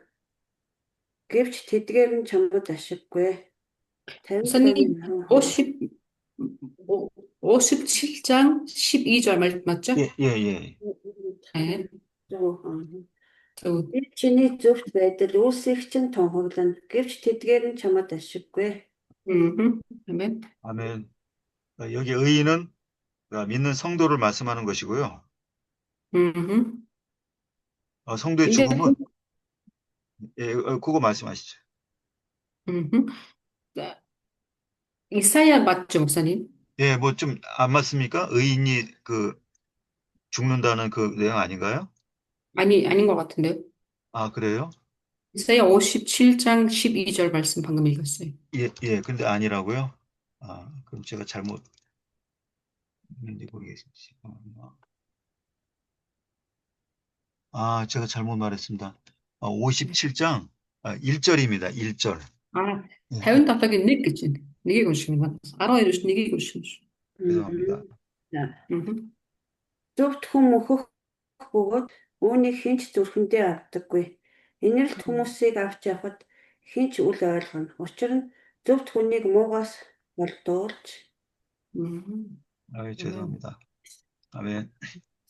의인이 그 죽는 것은 그가 어려운 일을 당하지 않고 데려감을 입는다는 것을 사람들은 모른다는 거죠. Энэ дээр гэсэн зөвхт хүнгөд ч одоо итгэвч хүмүүс хэлж байна. Эзний хүнийг тийм. За, эзний хүнийг эзэн өөрийнхөө энэ дэлхийгээс одоо чөлөөлөөд өөрийнхөө амар тайвнаар авч явж байгааг хүмүүс мэддэггүй гэсэн. Ялгаа авахгүй өвчл өштэй л гэж хардаг. 어려운 일을 하나님께서 모면하게 해주시는 것이고 평안으로 들어가는 것이고 쉬는 거라는 사실을 아는 자가 많지 않다는 겁니다. Өөрөөр хэлэх юм бол итгэвч хүн эзний хүн өөд болох нь бурхан түүнийг энд зовлонт дэлхийгээс аваад тий амар тайван руу амралт руу оруулчихна гэдгийг хүмүүс мэддэггүй гэж. 왜냐하면 그가 누리는 마음의 평안도 알지 못하고 그 영혼이 어디로 가는지도 보이지 않고 남아있는 육체만 보이기 때문입니다. Тэгээ яагаад тэгэхээр хүний нүдэнд юу харагддаг вэ? Хөвгтсөн байгаа тэр цогцсон л харагдана гэхээс биш түүний цаана тий эзний тэр баяр хөөр рүү орж байгаа тий эсвэл амарч байгаа эзнийгээ тэрвэрлээд баярлж байгаа тэр бүхэн харагдахгүй. 근데 육체를 떠나서 현실을 알았을 때는 모든 기회가 지나가고 이미 그것은 끝난 거예요. Гэтэ нэг айхтар зүйл нь хүн мохотоо өмссөн байж чагаад мохотоо тайлж явах тэр үедээ одоо магадгүй өөр сүнслэг ертөнцийг харах байх. Уучлаарай би буруу хаалгаар орсон байна. Би буруу хаалгаар орсон байна гэж хэлээд ч нэмэр байхгүй гэж. Оройтно. 그래서 우리는 육체의 죽음이 오기 전에 그 죽음 뒤에 뭐가 있다라는 것을 우리가 지금 이때 알아야 합니다. Тэгэхээр бид нэр нэгэнт махбодыг тайлаад буюу амьсгалаа эзэндээ тушаагаад насварсны хооронд юу ч хийж чадахгүй. Тэр үед бүх юм харагдана. Гэхдээ бидний хувьд ухаалаг байж тэр махбодод тайлахаас өмнө буюу насвархаас өмнө би зөв замыг сонгохтой зогсох хэрэгтэй. Зогсох хэрэгтэй. 근데 눈에 보이지 않는 그것을 어떻게 알 수 있겠습니까? Гэхдээ хүмүүс тэгвэл хийж гэдэг. Тэгээд тэр чи яаж мэдэх юм? Аль нь зөв гэдгийг яаж мэдэх юм? Яаж харах юм гэдэг? 성경 말씀에 아주 자세하게 많은 내용으로 우리에게 가르쳐 주고 계시는 거죠. Гэхдээ Библиэлд тэр бүх зүйлийг тодорхойгоор тэг яг ингэнэ ийм юм бол тийм ингэнэ гэж бүгдийг заагаад өгсөн биз. 성경은 육체의 삶 이후에 대해서 가르치는 말씀이시지 우리의 육체의 생활에 대해서 사실은 가르치는 거라고 볼 수는 없는 거예요. Хүмүүс Библиэс би яаж амьдрахаа хармаар байна, яаж амьдрахаа сурыг гэдэг л дээ. Гэтэ Библийн гол агуулга юу вэ? Тэгэхээр хүн энэ махбодод тайлах үед буюу нас орсны дараа яах юм бэ? Энэ дараа амьдралын талаар Библи заадаг. 우리의 관심과 우리의 소망은 언제나 육체의 삶 이후에 우리의 진짜 삶이 어떤 것인지에 대해서 우리가 관심을 가져야 됩니다. Тэгээ бид нар ч гэсэн тийм учраас бид нар Библийг унших бүртээ тийм энэ дэлхий дээр биш ирэх өдрүүдэд би ямар харагдах вэ? Эзний мөн би яаж олдох вэ? Тэг хэрхэн байх вэ? Би юун дээр эзнээс чи шүүлт авахгүй байх вэ гэдэг дээр анхаарч унших хэрэгтэй. 다윗이야 편안하게 누워서 있다가 죽었기 때문에 잔다는 말이 좀 어울리기는 좀 이게 맞게 보이기는 합니다. За тэр Давидын болохоор нойрсон гэж хэлсэн тий. Тэгээ тэр нойрсохдоо амар тайван дотор эцэг өгөөдтэйгээ хамт нойрсож байгаа учраас тэр нойрсохдоо маш амар тайван байсан учраас түүний нойрсон гэж хэлж болохоор гарсан баг. 근데 굉장히 힘든 그 고난을 겪은 성도 같은 경우에는 편안히 쉬는 것 같지가 않아 보입니다. Гэхдээ хүмүүсийн яг тэр төгсгөлийнх нь амьсгал тавьж байгаа мөчүүдийг харах юм бол тий амар тайван байна уу, амар тайван биш байна уу гэдэг харагддаг. 그런데 사도행전 7장에 유대인들이 던지는 돌에 맞아 죽은 순교자가 있죠. Тэгээ Үйлс намны эдлээ 7 дугаар бүлгийг харах юм бол тэрэн дээр тий юун дээр утга нэгтнүүдтэй чулууд шидүүлээд ингээ өгч байгаа нэг итгэгчийн талаар тий. 예, 스테반은 죽는 그 순간에도 자기 죽이는 자를 위해서 기도해 주면서 죽었어요. За тэр Стефан болохоор гэдэг хүн шүү дээ тийм ээ. Тэр Стефан яасан бэлээ? Үхвэртэй амьсгалаа хураахтаа хүртэл тэр чулуу шидэж байгаа хүмүүс ихэд төлөө хараад залбирч ирсэн гэж. 그 유대인들의 그 공격이 스테반의 마음의 평안을 빼앗지 못했습니다. Өөр яагаад тэгэхээр Стефаны тэр анхаарал тэр түүний сэтгэл зүйд чулуу шидэж байгаа хүмүүс нөлөөлөөгүй гэсэн. 그래서 잠깐의 시간이 지난 다음에 스테반은 잤다라고 잔다라고 그렇게 기록돼 있죠. За тэгээд Стефан яасан гэхээр тухайн үед мэдээж хэрэг чулуу шидэгдэж байгаа юм чи өвдөн шүү дээ тий. Гэтэ тэрэн дээр биш. Одоо ингээд тэр өөр хүмүүсийн аврал руу анхаарч ирсэн гэсэн.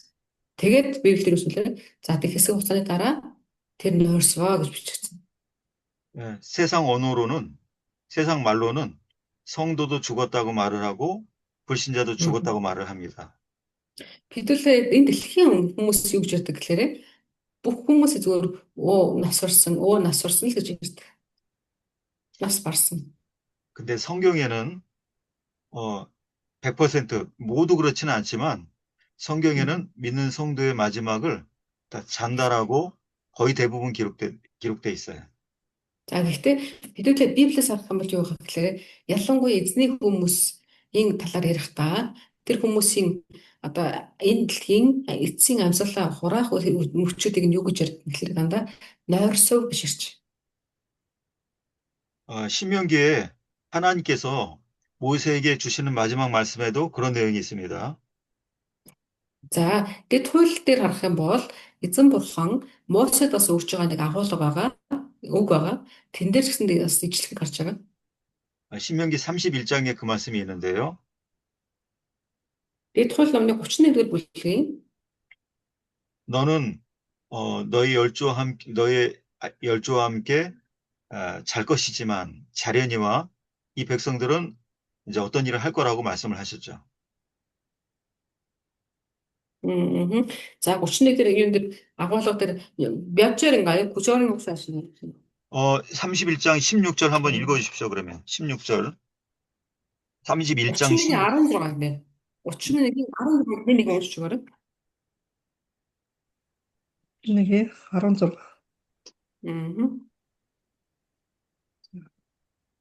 Эзэн Мосед хандаж үзэгтэн чи удахгүй эцэг өвгдийнхөө хамт тавигдах болно. Харин энэ ард түмэн очиж амьдран суух газартаа үндэлзэн босож харин бурхтын дунд садарлан намайг хайж миний тэдэнтэй байгуулагдсан гэрээг зөрчих болно.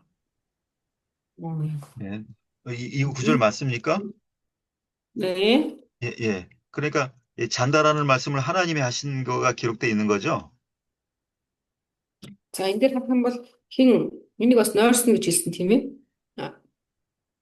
50 дахь болно гэсэн. Тэгэхээр энэ нойрс буюу 50 дахь болдог энэ агуулгуудыг бурхан өөрөө хийдэг байна гэсэн.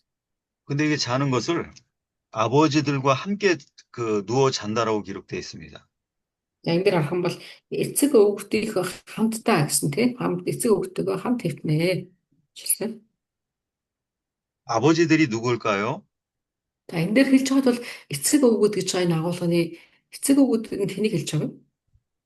믿음을 지키다가 먼저 하나님 앞에 앞서간 성도들을 말씀하는 겁니다. Тэгээ энэ эцэг өвгүүдийг бичлэр хэдүүлээ нэг 3-4 хүн нэр хэлэх гэдэг тийм. Энэ дэр болохоор итгэлээс сагчаагаад тийм эзнэрээ очиж нойрсон үе үеийн эзний найдагч хүмүүсийг хэлж байгаа гэсэн. 앞서간 성도들의 그 숫자 가운데 내가 이제 가입돼서 처음에 거기에 이제 들어가게 되는 거죠. Тэгэхээр энэ Мосе ч өндөр настай шүү дээ. Гэхдээ тэр яаж нэг гэхээр одоо яг тэр нөгөө үе үеийн тийм эзэнт найдагч нарынхаа игнэрөө дагавтаа хүлтээх гэж байна гэсэн. 그러니까 우리가 보는 이 다윗이나 또 그 이전에 모세나 이런 신앙의 선진들이 있는 곳에 가는 것이 이것이 이제 우리의 마지막이 되어야 합니다. За тэгэхээр одоо тийм бид нар ч гэсэндээ нэгэн өдөр те тогтоогдсон цагт бас нойрсон. Нойрсохыг хэдүүлээ боддоор яах вэ? Энэ үе үеийн итгэгч нарыг буюу Мосег те Давидыг ингээд боддоор ингээд харна гэж те уулзна. Тэр биднэрт энэ дэр зорилго тавих хэрэгтэй. уулзаад 어, юу гэх үү? 두 번째 작은 제목입니다. За тэгэл одоо энэ чинь 6 дугаар сэдв дээр явж байгаа тийм. Та 6-гийн 6 мөн тийм. Одоо 2 дахь жижиг сэдвэрэг орж байгаа гэсэн. 다윗의 통치, 다윗의 통치 연수. Мгм. За дараад нарах юм бол Давидын хаанчлалын хэлцээ гэсэн. 11절 11절 한 절이고요. За 11 дэх 11 дэх ишлэл байгаа. Давидын хаанчлалын хязгаар гэж орчуулсан. Он жилүүд гэж орчуулсан ч гэл. Мгм. 11절 한 절 읽어 주십시오. Тэгээд 11 уншиж чинь. Давид Хебронд 7 жил, Иерусалимд 33 жил, нийтдээ 40 жил Израилийг захирчээ гэж. 아멘. 여기에는 세 가지의 숫자, 세 가지의 연수가 나와 있습니다. За хэдүүлээ энийг харах юм бол юм 3 төрлийн жилийн талаар гарч байна тийм ээ. 이 숫자는 그 연수는 우리가 그냥 그 정도로 지냈구나, 그 정도 시간이 걸렸구나, 그러고 넘어갈 문제가 아닌 거예요. Хэдүүлээ болохоор зөвхөн тоог тэмдэглээд авчдаг шүү дээ. Гэхдээ ингээд энэ зөвхөн тоо яригдж байгаа юм биш. Бид нар ч гэсэнд за окей. За 40 жил юм гээд ингээд өнгөрөх асуудал биш гэнэ. 성경의 모든 그 땅의 이름, 사람의 이름, 그러니까 인명과 지명에는 다 가르침의 의미가 담겨 있습니다. За энэ дээр харах юм бол Библиэл дээр сэтэл ингээд тэг хэл хуулах ч олон нэрүүд ч юм уу янз бүрийн юм уншдаг шүү дээ. Гэтэ Библиэл дээр бичигдсэн тоо, бичигдсэн альва газрын нэрүүд эсвэл хүний нэрүүд эдэр чинь бүгдээрээ утга учиртай. 그리고 또 한 가지 숫자, 모든 숫자에는 다 의미가 담겨 있지 의미가 없는 숫자는 없습니다. Тэгээ тэр тоон дээр ч гэсэндээ тэг тоо болгон утга учиртай гэдэг. Утга учир ямар нэг агуулгыг агуулж идэг. 그래서 여기 11절에는 세 가지의 의미를 가르치고 계시는데요. 11-ийг харах юм ингээд тэгвэл за тэгэх юм 3 янзын утга илэрхийлсэн 3 янзын тоо гарч ин тийм үү? 먼저는 통치한 그 왕으로 있었던 그 연수가 40년이라고 기록되어 있습니다. За эхнээс нь нэрlээ харах юм бол ерөнхийлөгчнийг харах юм бол тэрээр 40 жил хаанчилжээ гэсэн агуулга гарч тий. 이 40년의 통치 기간만 말씀하는 게 아니고 인생 자체를 의미합니다. За энэ дээр гарч байгаа хаанчилжээ гэсэн агуулга дотор юу явж байна гэхээр зөвхөн нөгөө гар үсэг зурж хааны тамаа аваад тэрээс хойш буцаага хааны тамаа өгсөн хооронд 40 жил гэсэн 40 жил болж гэсэн утга ерөөсөө биш. Энэ донд тэр хүний амьдралын ингээд урсгалч гэсэн явсан гэдгээс давхар хэлж өгч. 왜냐하면 그 이유는 이 모든 인간들은 자기가 왕이 되어서 스스로 왕 노릇하기 때문에 왕의 통치 기간은 곧 인생의 기간을 말씀하는 겁니다. Тэгэхээр ингэж явдаг. Хүн өөрийнх нь хаанчлах гэдэг үгэн дотор болохоор өөрөө альва зүйлийг захирч амьдарч байгаа тэр хугацаа нь хүний тэр он жилүүд болдог. Тэрэн дотор зөвхөн хаан орохгүй хувь хүн ч гэсэн өөрөө ордог. Би өөрийгөө хаан болгоод өөрийнхөө дураар амьдарч байгаа он жилүүд ч гэсэн орж ирдэг. Тэдэн жил гэж. 근데 스스로 왕 노릇하는 것은 악한 왕이 되는 것이고 남에게 좋은 걸 주지 못하는 왕이죠. Гэхдээ яг үүндээ болохоор хүн өөрийгөө хаан дүрмжлээд өөрөөрөө дураараа бүх юма хийгээд би мэдэж байна гэдээ яваад байвал яадаг вүлээ. Тэр хүн өөрөө л хурдаг тийм. 그러나 하나님이 왕이 되셔서 하나님이 자기의 왕이 되셔서 하나님에 의해서 통치하는 자는 참된 통치를 이루는 그런 선한 왕이 되는 겁니다. Харин би биш Бурхныг хаана болгоод Бурхнаар өдөрдуулаад явхад яадаг вэ? Тэр амьдралыг Бурхан өмгөөлж, утгажуулж, төгөлдржүүлж өгдөг. 통치 기간이 40년, 40이라는 숫자는 이거는 우선 이 의미는 고난이라는 의미가 있습니다. 고난. 고난, 어려움이나 힘든 걸 겪는 고난. За энэ дэр 그럼 목사님 40이라는 뜻은 고난이라는 뜻인가요? 예, 지금 그겁니다. 그 말이. 음. Тэгээ энэ одоо хэлээ тоог нь харах юм бол 40-ийн тоо болохоор ийм юг зовлон гэсэн утгаар илэрхийлдэг гинэ.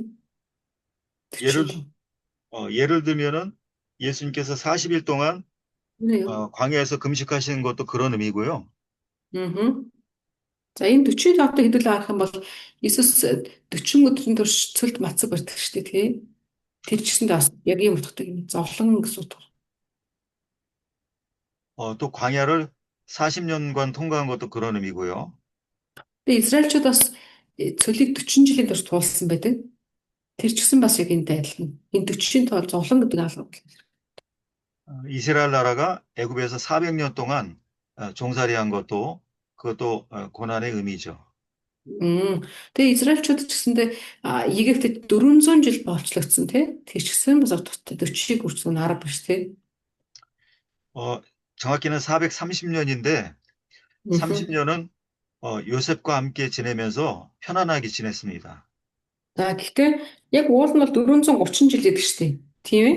Гэхдээ энэ 430 жилээс нь тэдний 400 жил нь бол зовлонгийн жилүүд байсан бол 30 жил нь Йосефтэй хамт жаргалсан жилүүд байдаг. Израиль нарчин. 그래서 30년은 되게 말하지 않고 400년 애굽 종살이 기간이라고 보통 말을 합니다. Тэгээ тийм учраас яадаг гэхээр 400-аад жил гэдэг үг тэгш хэлдэг юм. Энэ Йосефтэй хамт байсан тий одоо өргөмжлөгдөж чаргаж халж ирсэн энэ 30 жилийг бол хэлдэг юм. 400-аад жил гэж ярьдаг. 그럼 그 말 뜻은 인간의 인생이 자체가 인생이라는 것이 고난으로 계속 이어지는 인생이라는 거죠. За тэгэхээр хүний амьдрал те хүн амьдралын онцлог туулж ирнэ гэдэг дотор яригдж байгаа энэ жилүүд нь болохоор чинь энэ дотор чи юу хийж ирсэн унж босож те яаж ирсэн гэдэг тэр зүйлийг хүний амьдрал гэж яриад. 시편 90편 7절 읽어 주십시오. За манайха нэг нь дуулал номны 97-г уншчих. Жишээлж болж байгаа юм уу? 예, Дуулал 7절. 97.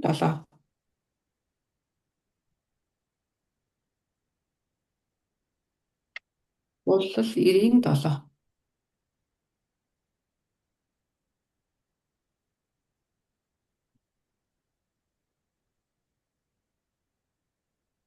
Гата бороо ороод байгаа юм манайха. Гадаа засарч байна. 97 учир нь бид таны хилэнгээр шатаагдаж таны ууранд бид мэгдэн сандарсан. 아멘. Амен. 인간의 사는 시간이 뭐 70년이 됐든 80년이 됐든 그건 다 수고와 슬픔 그걸로 계속 이어진다는 거죠. Өөрөөр хэлбэл хүний амьдрал болохоор мэдээж хэрэг жаргал байгаа тий. Гэтэ тэр дунд зүтгэл байна, хичээлт байна, уналт байна. Энэ бүх зүйл нь юу гэхээр хийхдээ дандаа зовлондоо өнгөрдөг гэдэг хэлж өгч. 이건 누구에게나 똑같이 해당되는 문제입니다. За тэр одоо энэ амьдрал гэдэг зүйл тий энэ амьдралын хугацаанд хүмүүс ихэнхдээ яадаг нь бүх хүнд ижлэх. 욥기 5장 7절에는요. За Йов номны 5-ын 7 дээр юу гэж байна? 인생은 고난을 위하여 난난이라고 기록돼 있어요. За Йов 5-ын 7 дээр юу гэж байна? Амьдрал бол зовлонгийн төл амьдралыг болохоор юу гэхээр очтой зөвлөсөн юм. зовлонгийн оч. 마치 불꽃이 하늘 위로 날아가는 것처럼 그런 안정되지 못하고 계속 그 고난 그 겪을 일이 계속 생긴다는 거죠. Энэ юу оч гэж яагаад хэлсэн гэхээр тайван байхгүй те хэсгэн асаад өнгөрөх тэр хугацаа боловч тех болгоно дандаа ингээд нэг бий ятг. зовлон мэдэрдэг тайван бос байдаг гэсэн утга юм. 우리가 바다를 가보기가 쉽지는 않지만 바다의 모습을 한번 우리가 이렇게 생각을 해보면 파도가 계속 밀려오지 않습니까? Тэгээ хэдүүлээ бас энийг бас дахиад өөрөөр юутай зөвлөх гэхээр далайтай зөвлөж болно. Та нар далайг нь харж ирсэн үү? Далайг ингээд та төсөөлөд үзэх юм бол далай хязгаарч тогтун байдаггүй. байнга нэг давлгаа ингээ хөдөлж идэх. 마치 그와 같이 이 어려움이 마음에 어려움을 주는 일들이 그 멈추지 않고 계속 자기에게 온다는 거죠. Тэгэхээр нөгөө нэг энэ юу судтай байнга хөдөлж идэх, тайван байхгүй, үргэлж нөгөө анхаарал хандуулах, тэ санаа зовниулах, тэ шийдэх ёстой асуудлуудаар ингээд хүний амьдрал дүүрэн байдаг гэсэн. Яхаараа би л нэг асуудал үүсэхгүй хүн юм аа гэдэг хүмүүс ярьдаг биш юм байна л да. 예, Бүхэн 그래서 л тийм. 그래서 다윗의 인생 역시 어릴 때부터 죽을 때까지 고난이 끊이지 않았습니다. За тэгэхээр Давидын хувьд болохоор багаас нь ахуулаад тий тэр чинь нөгөө өсвөр наснаас ахуулаад өтөл нас буюу нойрсох нас хүртлээр тэр ингээд амар тайван ингээд байгаа юм тий. 근데 그 똑같은 고난의 그 환경 가운데서 두 종류의 사람으로 나눠집니다. За гэхэнгүүт хүн яадаг гэхээр яг тэр яг ижлэх ингээд тий далайн давлгаа шиг тогтвол биш ийм амьдралаар амьдарч байгаа боловч энэ дунд хүмүүс яадаг хандлагаараа хоёр төрөл болж хуваагддаг. 자기 스스로 왕노릇하는 사람이 겪는 고난이 있고 다르고 또 하나님이 왕이 되신 자의 겪는 고난이 다르죠. Тэгээ тэр ингээ хоёр хандлагаараа хоёр ингээ төрөл болж хуваагдаж байгаа. Ямар хоёр төрөл болоод гэхээр өөрийнхөө за би мэдчихэна гэдэг ингээ өөрийгөө хаан болгоод өөрийнхөө бодлыг төв тавиад өөрийнхөө шидэд явдаг хүмүүс гэж байдаг. Нөгөө хэсэг нь болохоор эзнээс зуураад тэ эзний удирдлагаас чиглүүлэг авах гээд хичээгээд эзнийг өөрөөр хаан болгоод ингээ дагаа явдаг хүмүүс байдаг. Ийм хоёр янз. 자기가 왕이 된 사람은 책임이 자기한테 있기 때문에 그 고난이 자기 마음으로 느껴지는 마음 안으로 들어옵니다.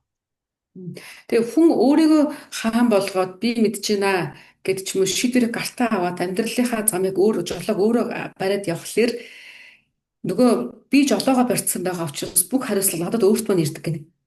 Тэгэхээр надад өөрт маань ирдэг учраас тэр жолоогоо барьсан хүний сэтгэл ингээ хүнд болж эхэлдэг. Яагаад тэгэхээр хариуцлагыг би өөрөө өөрч байгаа учраас бүх асуудлууд санаа зовиорууд тэг шийдэх гарцуудыг олох ёстой тэг олж чадахгүй бүнээс үүснэ дарамтууд энэ бүх зүйл нь жолоо барьж байгаа хүн дээр ирдэг. Өөр дээр нь. 그러나 하나님이 왕이 되신 성도는 하나님이 책임을 져주시기 때문에 고난이 눈으로 보이긴 하지만 그게 마음으로 들어오지가 않아요. Харин нөгөө талдаа буюу эзэн бурханд амьдралынхаа жолоог өгөөд өөрөө тэр далавчанд орно, тэр сүлдэрт орно, хорогдоод юм нөмрөд нь ингээд бэмбэнэд явж байгаа. Энэ хүмүүс яадаг вэ? Тэгэхээр жолоог миний амьдралын жолоог эзэн бурханд өгсөн болохоор эзэн надад яадаг гэхээр санаа зовоорыг өгдөггүй буюу миний сэтгэл санаа тайван байдаг. Гаднаас харахад яг л ижлэх замаар явж унтаж босоод асуудалд ороод ингэ явж юмш боловч дотоод сүнслэг байдлаар харах юм бол эзэн миний бүх ачаануудыг өөрчлөж явчихдаг гэсэн. 그러니까 고난이 그를 덮지 못하고 해하지 못한다는 거죠. Тэгэхээр бодит байдал дээр харах юм бол яг л ижлэхийн автобусан цугаад явж болно. Гэхдээ тэр тунд юм хүмүүсийг хоёр янз хувааж гэсэн. Нэг нь соврын өөртөө барьсан, нөгөөх нь соврыг бурхан авцсан тийм. Ийм хоёр янз. 하나님께서 능력의 손으로 그것을 막아주신다는 겁니다. Бурхан тэг яагаад гэхээр өөрийнхөө хүч чадлынхаа мутраар тийм хүнийг халахалж өгдөг, нууж өгдөг. 아멘. 불에 던져진 사람을 타지 않게 한 일이 있습니다. Яа. Тэг бурхан яаж халахалдаг вэ? Яаж халахалдаг вэ гэсэн чинь Библиэлд нэг юм жишээ байж. Тэр хүнийг гал руу шидчихсэн. Тэг бурхан тэр хүнийг галын дөлөөс шамгаалж өгсөн байт. 다니엘이 사자굴에 던져졌지만 울지 못하게 한 일이 있어요. Бас арслангийн тий арслан руу шидүүлдэг тий. Гэхдээ бурхан арслангаас ч хамгаалж өгсөн байдаг. Даниэл ном дээр тий. 그 모두가 하나님의 막아주심이죠. Тэгээ энэ бүхнийг харах юм бол яг ижлэх хүмүүсийг шидэж болно тийм үү. Гэхдээ бурхан өөрийн хүмүүсийг энэ мэтэн боддоо ч гэсэн хамгаалдаг тий. Нууж өгдөг. 하나님의 막아주시는 능력은 백성들이 바다를 다 지날 때까지 양쪽의 바닷물이 합쳐지지 않도록 막아주시는 능력입니다. Бас бидний бурханы тэр хамгаалдаг хүчийн талаар хэлээ дахиад бодох юм бол тэр юун дээр нэ гэхээр Улаан тэнгисийг өөрийнхөө ард түмнийг гарч дуусах хүртэл нь тэр усыг тогтоож байгаа тэр хүч. Хоёр дэш нэг өндөр баг нь болоод та кино үзсэн л хардаг тийм сүрлэг сүрдмэр. 지금 말한 일들은 하나님께서 우리 마음을 보호하신다라는 의미이지 성도가 전혀 뭐 핍박을 당하지 않거나 아무 일도 겪지 않는다라는 얘기가 아닙니다. Тэгэхээр одоо хэдүүлээ ярьж байгаа энэ агуулгууд Бурхны хамгаалалт эзэн өөрөө хамгаалж бэртгээс гэмтгээс ингээд намайг нууж өгдөг гэдэг агуулга чинь миний сүнсний хувьд ярьж байгаа болохоос биш тийм. Чи Иесуст итгэж юм бол ямар ч асуудал чамд тулгархгүй гэсэн үг ерөөсөө биш шүү дээ тийм. 그래서 고난은 우리로 하여금 올바른 것을 선택하도록 이렇게 인도합니다. Тэгэхээр харин яг ялгаа байхгүй бодит байдлаар харах юм бол хүмүүс бүгдээр асуудал орно шийдэх хэрэгтэй болно юмнууд гарч ирнэ. Харин Бурхан өөрийнхөө тэр дундаас Бурхан өөрийнхөө хүмүүсийг хамгийн дөт, хамгийн амар тайван эсвэл хамгийн боломжит миний төлөөх гэсэн тэр замаар удирдах өгдөг. 하나님의 통치를 받지 않고 보니까 오는 고난이 너무 힘든 거예요. 마음에서 너무 힘듭니다. Тэг хүмүүс дотор нь ингээд нэг царай хүмүүс дотор нь дотроо хүмүүс өөрөө зөрүүд би мэдчихье гэж явахлаарэ өөрөө жолоогоо бариад ирэхлээрэ бүх асуудлуудыг үүрэгдээд ирж байгаа байхгүй. Тэгэнгүүт дотор нь давчуурсан, хүндэрсэн тэр доторх байдал нь гадагшаа нүүрлэн илэрсэн тийм хөмсгөн сангидж харцсан ширүүсч тийм үг нь хурцлж ингэж ирдэг. өөрөө ч тийм болчтой. 그러나 하나님의 통치를 받고 보니까 그것을 막아주신 게 눈에 보이고 그것이 마음으로 들어오지 않는 것을 느낄 수 있습니다. Гэтэ тийм хүн ч гэсэндээ жолоогоо эзэнд өгөөд эзнийхээ өөрөө эзнийхээ далавчанд ор нуугдаад ирэх үед яадаг вэ? Тэр амар амгалан ч гэсэндээ буцаад ингээд хүмүүс сэргэж эхэлдэг буюу сэргээд ирэхлээр өөр болт. Бүх талаас өөр харагддаг. 그 두 가지를 다 느껴보고 난 이후에 어떤 선택을 하겠습니까? Гэтэ бид нар яадаг вүлээ хүн магадгүй ингээд энэ хоёрыг хоёуланг нь мэдэрч үтсэн гэж бодъё л доо. Мэдэрч үтснийхээ дараа хүн ямар аль сонголтын нэг бол за одоо аль алийнхаа хамтын чи үзчихлээ. Одоо нэгэн дээр нэгээд одоо мөнхөд байх одоо цаашдын амьдралдаа аль нэгийг сонгоог бол хүмүүс алийг сонгох бол 하나님의 다스리심을 얻어본 자는 올바른 선택을 할 수 있는 그런 분별력이 생기는 거죠. тэг хүн Бурхны удирдламжийг тийм аваад энэ амтын энэ ямар амар тайван ямар буулгал хөнгөн бэ гэдгийг мэдээд ирэх тусмаа эзэндээ хорогдож эзнээсээ зуурах ингэ хичээдэг. 그러나 하나님의 다스리심을 알지 못하는 사람은 인생 내내 인생 전체가 고난만 겪지 그 고난에서 벗어나지 못하는 거예요. Тэг харамсалтай нь хүмүүс тэрийг ингээд мэдрэхгүй хүмүүс их олон байгаад мэдрэхгүй учраас өөрөөхөө нэг эсвэл Бурхны дууддаг хэрнээ ч гэсэндээ Бурханд удирдлага жолоогоо өгөхгүй яваад тахлаар тэг насан туршдаа тэр яг ижлэхэн асуудал дотор байгаа хэрнээ нэмээд зүрх сэтгэлийн хувьд үнэхээр хүнд харамсаад өөрөө явчихдаг. 사도행전 14장 22절 말씀에 보시면은요. За Үйлс номны 14-ийн 22-ыг харах юм бол 거기에 우리가 하나님 나라에 들어가려면 많은 환난을 겪어야 할 것이라고 사도 바울이 말씀했어요. За энэ дээр харах юм бол юу гэж тэгэхээр бид нэр олон зовлон туулж иж Бурхны хаанчлал зүгээр орохгүй. Янз бүрийн бартаа замуудыг туулнаа гэдэг хэлж өгсөн. 그것은 이 말씀은 우리가 천국 가기까지의 인생 과정 동안에 고난을 통해서 우리를 하나님은 훈련시키시고 길러 나가신다는 거죠. За тэгэхээр тэр болгон дээр тэгвэл эзэн яах юм бэ? Хамт байгаад тасгалжуулаад илүү одоо төгөлдөржүүлээд илүү хүчрхэгжүүлээд заагаад ингээд дагуулнаа гэдэг хэлж өгч. 하나님의 통치를 받지 않으면 안 되게끔 하나님께서 우리를 이끄시는 겁니다. За өөрөөр хэлбэл бид нэр Бурхны хаанч удирдлагыг авахгүй л болохгүй гэдгийг үргэлж мэдрэх болно гэдэг хэлж өгч. 그리고 여기 그 통치 전체 연수 말고 예루살렘에서의 통치 기간이 있습니다. За дараагийн агуулгыг хэлээ харах юм бол дараагийн юуны тэр 40 жилийн дотор нь хуваах юм бол тий Иерусалимд хэдэн жил гэсэн бэ? 33 жил хаанчилсан гэж гарч ирж байна. 또 그 전에 헤브론에서의 통치 기간이 있죠. За тэрний өмнө талд нь юу гэхээр Хебронд хаанчилж ирсэн он жилийн талаар бас яригдж байна тий 11-гээр. 헤브론에서의 7년의 의미는 7이라는 숫자는 완전수입니다. 그 완전하다는 뜻입니다. За энэ дээр гарч байгаа 7-гийн тоог бол хэдэл юм бэ тий? Ер нь бол төгс тоо гэж бас өрүүлээд байдаг тий. 하나님에 의해서 완전해졌다는 뜻이고요. Өөрөөр хэлэх юм бол тэрээр Бурхны төлөө төгс болгогдсон гэсэн утгаар орж иж. 하나님의 요구를 우리가 충족했다라는 의미가 있어요. Бас тэрэн дээр юу орж ирдэг гэхээр Бурханаас надад ирж байгаа тэр санал байгаа шүү дээ тийм ээ.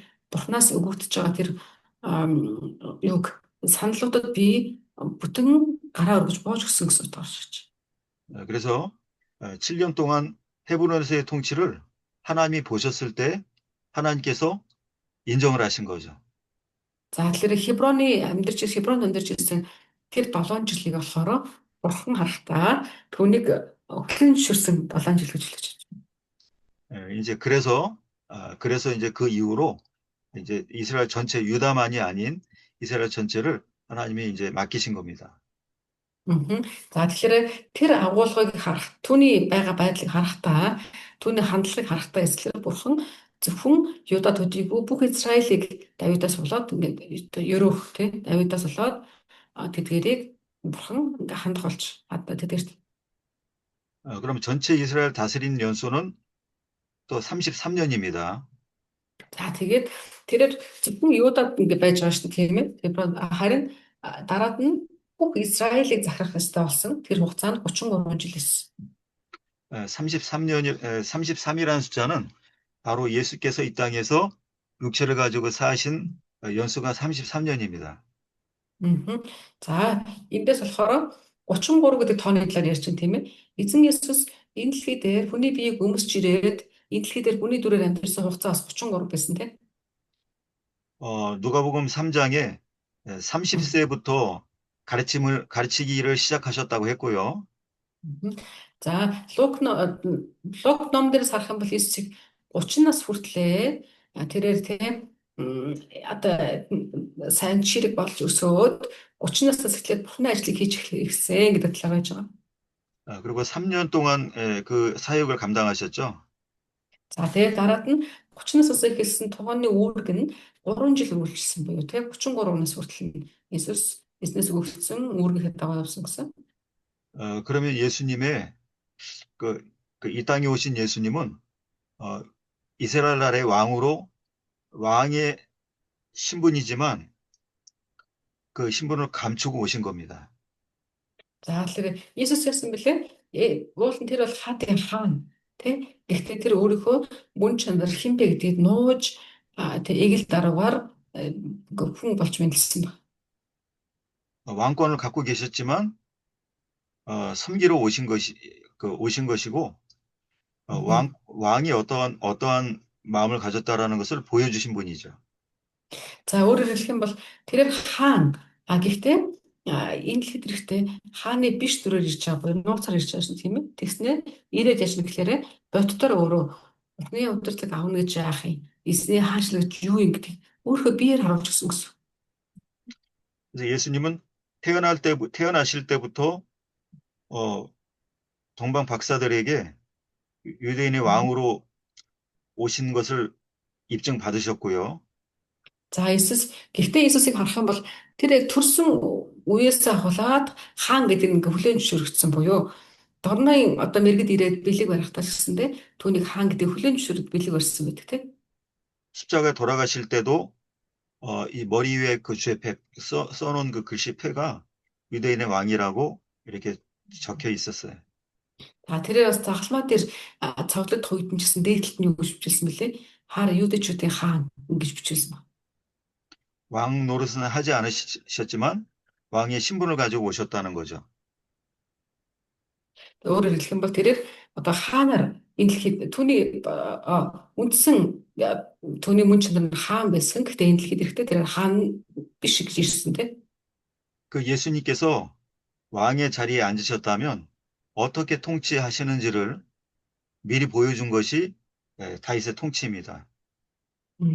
За тэгэхээр тэрээр Есүс ирээд хэрвээ энэ дэлхийд хаан болж ирсэн бол ямар хаан болсон бэ гэдгийг өөрчлөлт зөвнөж гэх юм уу харуулж байгаа тэр дүр төрх нь болохоор Давидаас бид нар харж болно гэсэн. 그러니까 다윗의 예루살렘 통치는 예수님의 다스리심이 어떠하다는 것을 또 예수님의 삶이 어떠하다는 것을 미리 보여준 예언적인 일들입니다. За тийм учраас энэ дээр харж байгаа Давидын амьдралаас хэлээ харах юм бол Иесусийн хэн одоо эн чинь одоо бид нар бол шинэ гэрээний үед амьдарч байгаа бол Иесус ирэх яах гэдэг мэд харцсан тийм ирсэн гэж мэдж байгаа юм хүмүүс. Харин энэ үед болохоор чинь хинч мэдэхгүй байгаа даа шүү дээ. Месиа ирэхийг ч мэдэхгүй гэхдээ Давидын энэ амьдралын байдлуудаар дамжуулаад тэр ирэх юм бол ингэх юм байна. Ард түмнээ ингэ зарах юм байна. Тэгээ ингэх юм байна гэсэн ийм ойлголтыг өгч байгаа нэг дүр гэж ойлгож байна Давидыг. 네, 오늘 여기까지 하고요. За хэдүүл өнөөдөр энэ үргээ дуусгая. 제가 이제 한 주간 다음 주간은 강의를 못 들으시지만 이제 그 다음 주간 되면은 굉장히 놀라운 또 내용들이 기다리고 있습니다. Мөн 그럴 것 같아. За тэгэхээр идлээ дараагийн 7 хоног болохоор энэ нэг панцгэрэлтэй кампастай юу явуулсан байсан? Юу гэвэл хичээлийн хуваар явуулсан байсан. Тэгээ хичээлийн хуваар дээр харах юм бол эх 7 хоног буюу 10 сарын 21-нд хичээл орохгүй мөлий. Амбарлагдсан байсан. Бус үед нь болохоор яг туурын дагуу ороод явах юм билээ шүү. 10 сар болохоор. Дахиад зарлага авах хоцох үед тийм. 네, 기도하고 마치겠습니다. дуусгаад залбирцгаая. 저희를 지극히 사랑하시는 우리 아버지 하나님 감사합니다. Эзэн биднийг хайрладаг эзэн минь танд талархал өргөе. 저희 아버지가 왕이시고 저희를 아들로 만드시는 것은 저희를 왕으로 기르신다라는 것을 이제 알았습니다. Эзэн минь та биднийг тэ мэдлүүлж тэ биднийг удирддаг эзэн та бидний ирээдүйн төлөө бидний хаан учраас тийг ойлголоо. 왕이신 하나님의 양육을 잘 받음으로 왕권을 가진 자로 자라나게 하시고 Эзэн минь хаан болсон эзэн бурхан таны удирдлагаар бид дуулууртай байснараа энэ дэлхий дээр хэрхэн амьдрахыг сайн сургах туслаач. 왕권을 행사할 수 있는 자로 만들어지게 하여 주시옵소서.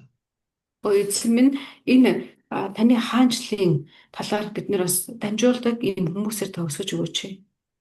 저희 모든 생활 가운데서 하나님이 왕이 되심을 잊지 않게 하여 주시옵소서. Эзэн минь бидний бүх амьдралын талбарууд дээр бидний хаан буюу гол жолоо барих үнэн эзэн та байж бид амар тайван байх авна гэдгийг ойлгуулж өгөөч. 모든 시간 말씀과 함께 생활하는 저희가 되게 하여 주시옵소서. Эзэн минь бид нэр ямар ч үед таны үгнээс зуурдаг, таны үгээр нэгтлээд үйлддэг хүмүүс болгож өгөөч. 예수님의 이름으로 기도합니다. Иесусийн нэрээр талархсан залбирanгуйлаа. 아멘. 네, 수고하셨습니다, 선생님. 예, 수고하셨습니다. 감사합니다. 자, 어떠셨어요? 잘 지내시고 다음 주에 뵙겠습니다. За тэгэхээр дараагийн 7 хоногт уулзцаая бүгдээрээ. Баярлалаа. 네. Баярлалаа. Баярлалаа.